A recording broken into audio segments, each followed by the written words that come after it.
News has learned that the burned remains found in a cabin in Big Bear Lake, California, have been positively identified as the former LAPD police officer Christopher Dorner. And according to police, the identification was made through Dorner's dental records. And while we can finally confirm that the manhunt is over, the conspiracy theories are already taking form. Allegations are being made by his supporters that police intentionally set fire to the cabin that Dorner was hiding in when tear gas was fired. Now, many reference police scanner traffic to support this conspiracy theory. Listen to this.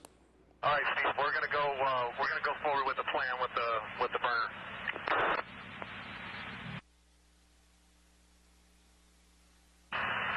Copy. One, it's like we talked about.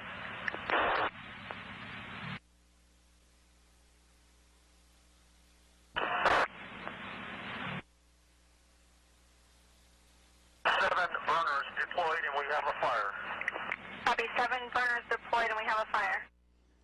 Now, just to clarify, burners is police slang for tear gas canisters. Now, police have categorically denied that the fire was set on purpose and claim it was the result of the tear gas canisters, which can produce intense heat.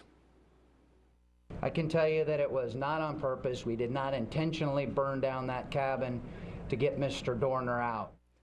Here with reaction to the absurdity, Fox News contributor Tamara Holder and townhall.com's Katie Pavlich. Guys, good to see you. And Tamara, by the way, she has, you're just tweeting out, you have your ruby red slippers on. I'm going to take them off. You said they're $3,000, those shoes? No. No, you didn't just say that? Fox doesn't pay me enough for that. I mean, all right. Just kidding. All right.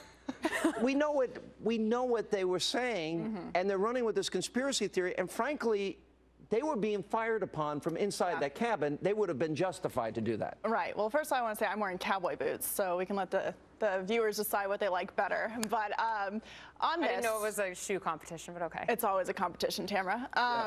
But on this, they are doing everything, the left and the conspiracy theorists, to distract away from the real issue, which is this is a guy who had killed 2 police officers, killed 2 innocent people, three police officers, 2 innocent people, and was proud of it and had planned to kill more people. You're right, too. I apologize for that. You're right, yeah. I mean, this is a bad guy, obviously, and police had him cornered. He just shot another officer on that day, Tamara. They knew which cabin he was in. What do you expect them to do?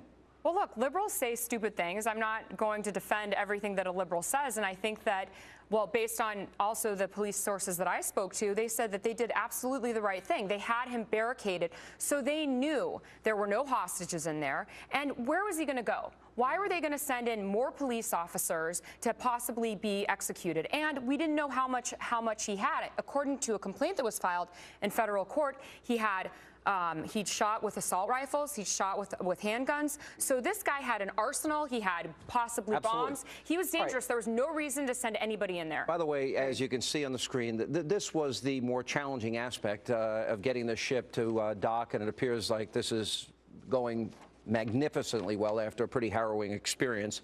We'll continue to watch this here on the Fox News Channel. Let me show you what Mark Lamont Hill said about this.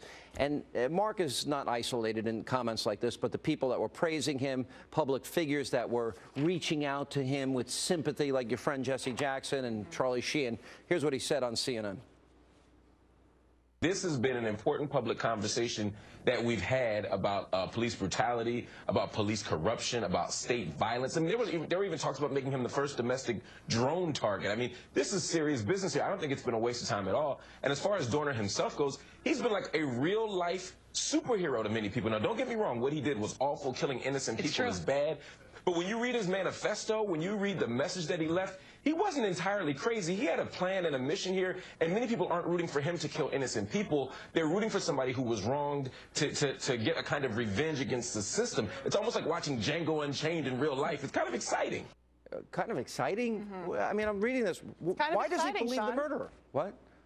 Yeah, it's kind of exciting. This is a situation where this particular commenter actually has a long history of upholding cop killers. He wrote a book in 2011 with convicted cop killer Mumia, who killed a Philadelphia police officer. He has a long track record of supporting this kind of behavior. So when he backtracks on his comments and says, I don't really support what he did, he has a long history of supporting it, and it's now become mainstream.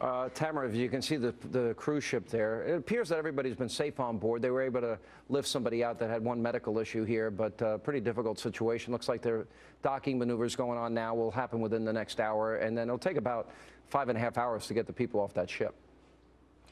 So what I wanted to say, Sean, was that, no, this is serious. Mark Lamont Hill is a friend of mine. He's somebody who supports police, or he's against police brutality, and that is a separate issue here. It is not just the killing or what the motive was, but it's why he did this. All right. Why? We got to run. If you tap 3 times and say no place like home, you never know where you'll end up. Then I'll disappear. All right. Stay with us at Fox. Greta's next. We'll see you tomorrow night.